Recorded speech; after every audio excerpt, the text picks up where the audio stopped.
Dah. Ada lagi? Ada lagi, Gus. Ya.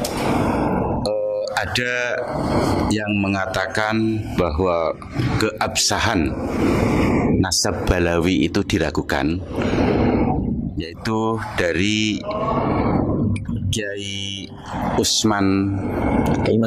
Imaduddin Usman Al-Bantani.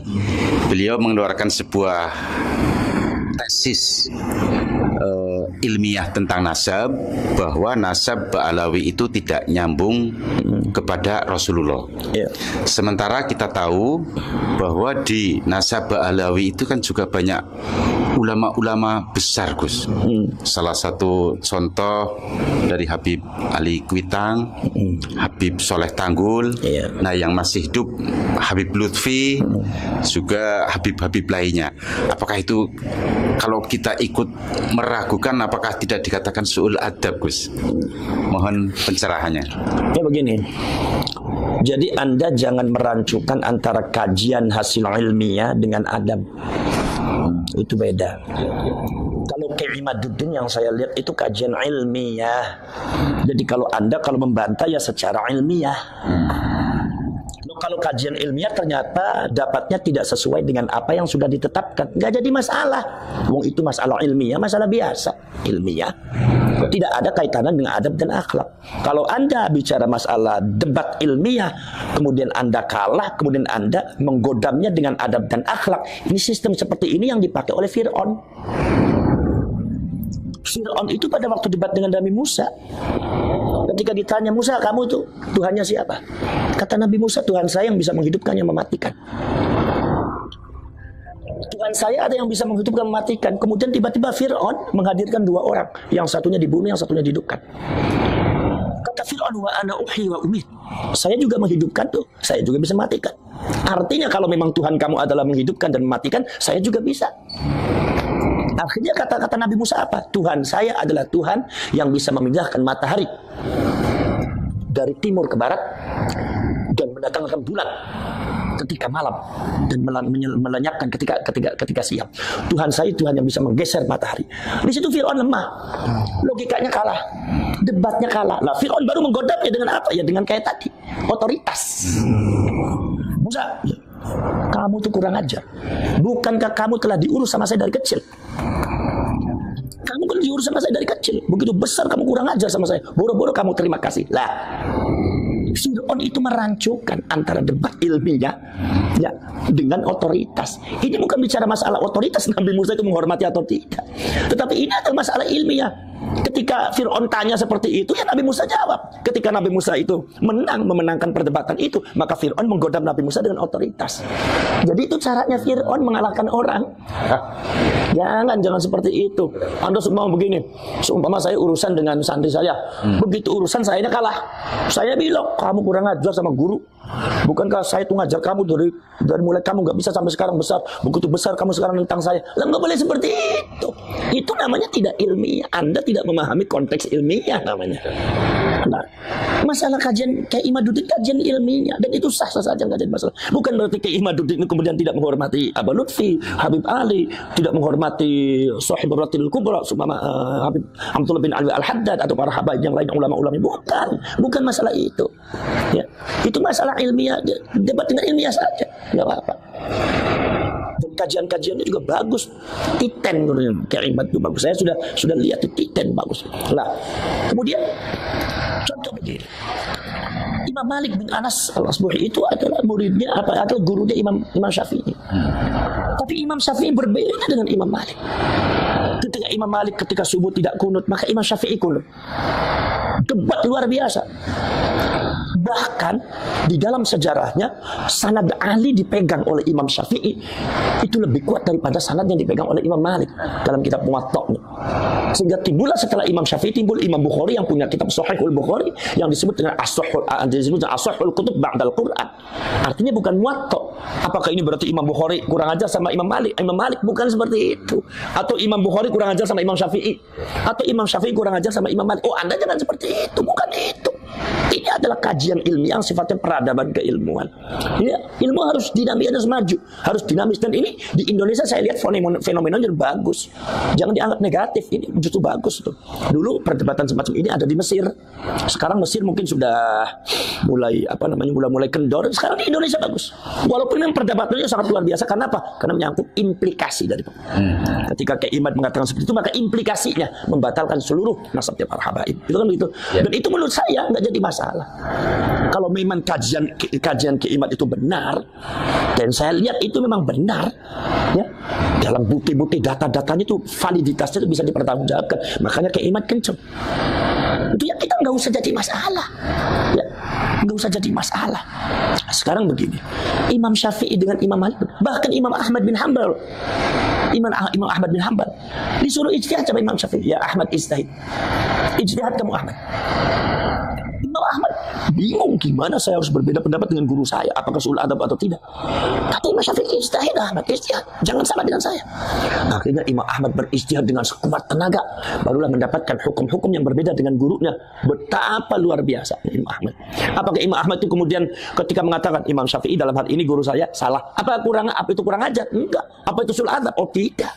Itu hal ilmiah. Seperti masalah tayamum, bagaimana Imam Malik dengan Imam Syafi'i berbeda. Bahwasanya kata Imam Syafi'i, Imam Malik itu karena riwayatnya belum banyak datang di Imam Malik tuh. Riwayat masalah tayamum itu datang banyak lengkap ketika saya datang. Ketika saya ada, saya mencari data-data tentang masalah tayamum, ternyata seperti ini, berbeda dengan Imam Malik. Berbeda pada waktu di guru saya belum lengkap ini hadisnya. Itu bukan berarti Imam Syafi'i itu suul adab terhadap Imam Malik, bukan, jangan dimaknai seperti itu. Ini bicara masalah agama. Ini bicara masalah konteks ilmiah. Jadi kalau Anda bantah saya secara ilmiah, nggak usah dengan pakai narasi kebencian, kemudian juga dengan pakai podcast yang nggak benar. Anda datang ke Kiai Imad, nyatakan debat ilmiah, saksinya mana? Tapi kalau debat saya minta ya lawannya yang selevel gitu. Kalau lawannya ya Allah, yang lawannya yang datang ada yang dari Lampung itu, atau yang dari apalagi yang lawannya itu Bahar bin Smith itu, ya itu ya bukan levelnya Kiai Imad, mohon maaf. Itu ngaji kitabnya juga karu-karuan. Kiai Imad tuh karyanya saya ada 17, itu bagus. Saya yang alhamdulillah saya juga menyelesaikan S3 tahun 2009 itu. Saya tahu persis. Beliau orang pintar dan ilmiah sekali. Jadi lawannya jangan itu. Jadi lawannya bagaimana? Lawannya saya minta ke Imad kalau seumpama diajak debat ya sama orang-orang yang kredibilitas keilmuannya tidak ada. Jangan mau, buat apa? Debat dengan orang jahil. Ya omongannya nggak karuan, akhirnya jadi fitnah. Namanya orang jahil kan ngomongnya kadang-kadang keras, kasar, kadang nggak bagus. Sayang ke imannya, sayang ke ilmuannya. Debatlah dengan orang yang kredibilitasnya terjamin, minimal dengan Robitoh Alawiyah, ulama-ulamanya. Kumpulkan, debat di situ. Itu namanya ilmiah, itu bagus. Kalau semua dekat dengan orang-orang yang ya Allah, ya mohon maaf itu. Saya juga bisa membaca dari karakternya, dari cara bicaranya. Ini orang nggak ilmiah, ngapain juga debat dengan orang semacam itu. Orang jahil, nggak usah diladeni. Kalau orang jahil itu, nggak usah itu, nggak ada manfaatnya, biarin aja. Udah di atas ada Allah Subhanahu Wa Taala. Nggak usah jadi pikiran dan jadi apa. Yang penting keimat tetap pada itu. Dan saya dukung ya perjuangannya keimat tuh kalau memang itu. Kenapa? Karena ini persoalannya bukan masalah persoalan keimat. Kalau Anda mengatakan itu masalah keimat, bukan. Anda salah paham. Itu sejak dulu sudah ada. Sudah ada. Sejak zamannya abad ke-8 Imam Fakhruddin Ar-Razi sudah menyatakan bahwasanya Sayyid Ahmad tidak memiliki orang yang bernama anak yang bernama Abdullah. Sehingga pada waktu abad ke-13 Syarif Aunur Rafiq penguasa Hijaz ketika itu dari Syarif Al-Hasani itu melarang kaum Ba'alwi memakai nama Sayyid dan Syarif. Kenapa melarang? Karena beliau raja. Itu berarti kan sebelumnya sudah ada kajian. Berarti kan sudah ada polemik dan itu kata itu sudah ada ketetapan. Satu nama selanjutnya yang terbaru di antara adalah salah satu naqib daripada Naqabatul Ashraf yang ada di Mesir. Itu salah seorang syarif yaitu Al-Hasan. Itu juga mengatakan ada ibtalun nasab li ali Ba'alwi, membatalkan nasab bagi keluarganya Ba'alwi dengan catatan-catatan secara ilmiah. Itu seorang naqib, beliau seorang nasabah dari Naqabatul Ashraf yang ada di Mesir. Mengatakan bahwa itu nasabnya Ba'alwi, kesimpulannya nasabnya Ba'alwi dari beberapa faktor-faktor yang sudah saya jelaskan, katanya nasabnya Ba'alwi itu adalah batilun ghairu sahihin, sudah batil ghairu sahih lagi. Berarti artinya apa? Kalaupun ada perdebatan, Itu karena apa? Menurut mereka para nasabah yang ada di internasional khususnya Nakubatul Ashraf, semua baik ada di Irak ataupun ada di Irak atau ada di Mesir, itu mengatakan bahwasanya adanya nasab nyambung Ba'alwi adalah klaim sepihak dari Ba'alwinya atau dari ulama-ulama yang ada hubungan emosional dengan Ba'alwi, ya seperti yang dikemukakan oleh Kiai Imaduddin. Memang itu ada benarnya, karena yang berpendapat begitu bukan Kiai Imad aja, dari dulu ada. Saya juga waktu kecil sudah ada beberapa mbah saya dan dikasih tahu sama abah saya bahwasanya Ba'alwi itu memang terputusnya di Abdullah dan Ubaidillah. Saya saja waktu muda udah tahu seperti itu. Jadi sebelum viral masalah ini belum ada, saya udah tahu bahwa itu sudah ada masalah. Jadi artinya ya Anda nggak usah debat dengan Kiai Imad, debat dengan semuanya, termasuk dengan Syarif Ainul Rafiq, Nakubatul Ashraf yang ada di Mesir, yang ada di Irak, dan yang lainnya, Imam Fakhruddin Ar-Razi. Itu jadi artinya ini masalah ilmiah, dan menurut saya nggak jadi masalah mau nyambung atau tidak. Yang penting artinya ketika ilmiah itu dikemukakan, itu Anda jangan bicara bahwa oh itu berarti kurang ajar sama ulama ini. Bukan. Namanya Aba Lutfi, namanya Habib Ali Kuitang, apalagi ya, kemudian Habib Abdullah bin Ali Al-Haddad Sahibul Ratib, kemudian seumpama para Habib Umar bin Hafiz, itu mereka adalah ulama-ulama besar. Itu mereka adalah waliullah, ulama besar, banyak muridnya sahibul karamah wal barakah. Tidak berkurang karomahnya walaupun semua nasabnya nggak nyambung juga. Walaupun menurut kajian ilmiah nasabnya nggak nyambung, itu tidak berkurang. Mereka tetap orang mulia, orang alim yang kita patut meminta barokahnya, meminta karomahnya, meminta fuyudatul ilahiyah, yaitu anugerah-anugerah dari Allah Subhanahu wa taala. Karena kaum Ba'alwi ini kalau seumpama dari segi nasab itu tidak nyambung, itu menurut saya nggak usah jadi masalah. Karena kemuliaan kaum Ba'alwi itu bukan terletak pada itu saja. Kaum Ba'alwi itu saya lihat sejarahnya itu ternyata banyak minal mutasawwifin, banyak kaum sufi. Bahkan rotib pun banyak tuh, rotibul hatab, rotibul atas, rotibul sakrat. Itu semua dari kaum Ba'alwi semua. Dan banyak jadi orang alim, dan banyak aulia, wali-wali. Habib Soleh Tanggul jadi waliullah, Habib Husain terus jadi wali, banyak waliullah itu. Jadi artinya tidak akan berkurang. Nah, itu maka dari itu kita tetap menghormati Ba'alwi, ulama-ulama yang alim.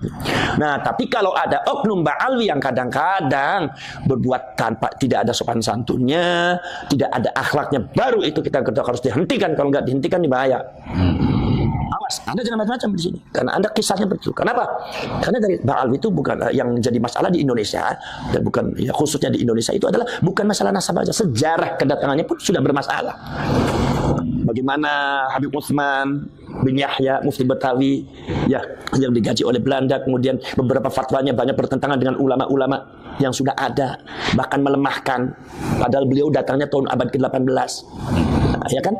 Beliau datangnya barusan dipanggil oleh Belanda, sementara ulama-ulama yang keturunan Wali Songo sudah ada. Ya kan? Bagaimana Syarifah Fatimah, di mana Syarifah Fatimah bekerja sama dengan dengan Belanda untuk mendapatkan Kesultanan Banten, di mana keturunan aslinya yang dari Banten itu yang anak terbesarnya itu dibuang di Ambon, sementara Syarifah Fatimah Abdullah dijadikan Sultan oleh Banten, dan akhirnya mendapatkan masalah. Akhirnya malah Belandanya menghukum Syarifah Fatimah dengan Syarif Abdullah. Karena apa? Karena kalau di mata Belanda karena sudah tidak bisa bermanfaat, makanya harus dihukum. Sebetulnya kalau masih punya kekuatan yang akan digunakan.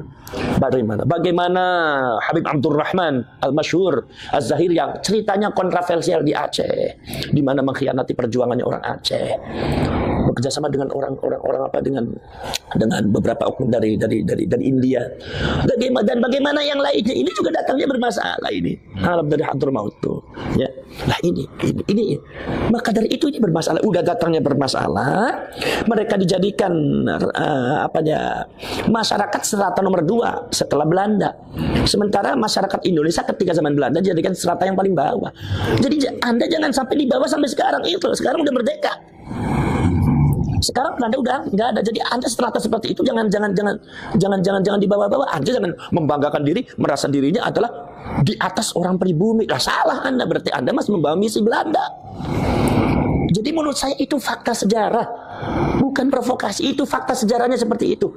Dan itu fakta sejarah tentang nasabnya seperti itu. Tinggal Anda transformasi. Kaum Ba'alwi itu mengadakan transformasi. Tunjukkan kepada masyarakat bahwa kami tidak seperti itu. bahwa kami sekarang tidak seperti itu. Dulu sama Belanda iya, tapi sekarang kami niat untuk setia kepada Indonesia. Dan jangan buat provokasi dan buat kerusuhan, kegaduhan ada di Indonesia. Kita ingat loh, kalau seandainya ada kegaduhan di Indonesia, sejarah Anda seperti itu. Indonesia tidak pernah pandang mundur. Indonesia itu banyak pejuang-pejuang yang tidak pernah takut sama siapapun. Dari mulai Aceh, dari mulai Makassar, dari mulai Sumatera, dari mulai Jawa, dari mulai Sunda, dari mulai Jawa Timur sampai Madura, dari Kalimantan, Sulawesi. Semua itu adalah para pejuang-pejuang yang tidak pernah mundur, tidak pernah takut sama siapapun. Darah, tetes darah, mati di depan mata, nyawa pun siap digadaikan. Itu nggak jadi masalah, itu demi untuk Indonesia. Jadi kami tidak pernah takut sama siapapun. Kalau Anda seumpama tidak mau berbuat benar di negara kita, kalau Anda tidak mau menghormati adat budaya dan menghormati tokoh-tokoh kita yang ada di Indonesia ini, dan Anda melakukan tindakan-tindakan yang tidak terpuji di Indonesia ini, awas, hati-hati, akan menghadapi seluruh rakyat Indonesia akan bergerak. Jangan sampai Anda terusir gara-gara hal yang tidak benar yang Anda lakukan. Apalagi kenapa? Karena Anda dari segi sejarah juga seperti itu bermasalah, dan nasabnya juga bermasalah. Ini dua yang jadi poin yang sangat besar. Makanya Anda harus maklumi. Anda maklumi, berbuatlah yang baik Anda. Berilah manfaat untuk negara ini. Berilah masukan-masukan kepada masyarakat yang baik. Berilah contoh yang baik. Berilah akhlak yang baik. Jangan sampai Anda menggombar-gomborkan dirinya sebagai nasabnya Rasulullah, ini cucunya Rasulullah, tapi nyatanya Anda akhlaknya seperti setan dan iblis. Kata Rasulullah, takhayyaru li nutfikum fa innal 'irqa dassas. Rasulullah mengatakan, milihlah kalian untuk jodoh kalian, untuk anak cucu kalian, milih perempuan yang baik. Fa innal 'irqa dassas, karena darah itu meresap. Resapannya darahnya Rasulullah, ya akhlaknya baik, ya tawadu. Seperti akhlak-akhlak dan ketawaduannya cucunya Rasulullah dari Bali Soko. Mereka cucunya Rasulullah, tapi mereka tidak pernah menonjolkan dirinya sebagai cucunya Rasulullah. Bahkan mereka menghormati orang lain seolah-olah mereka bukan cucunya Rasulullah. Coba anak keturunannya Wali Songo berapa tahun tidak pernah mengakui, bahkan ada yang mengatakan itu adalah palsu. Apakah bergejolak? Tidak, biasa saja. Kenapa? Karena kemuliaan bagi kami bukan terletak pada nasab. Maniftakhara bin nasabi wal abad zahabat barakatuh. Barang siapa yang sombong akan nasabnya dan menyombongkan bapaknya dan nasabnya, maka hilang barokahnya. Kami tidak akan seperti itu.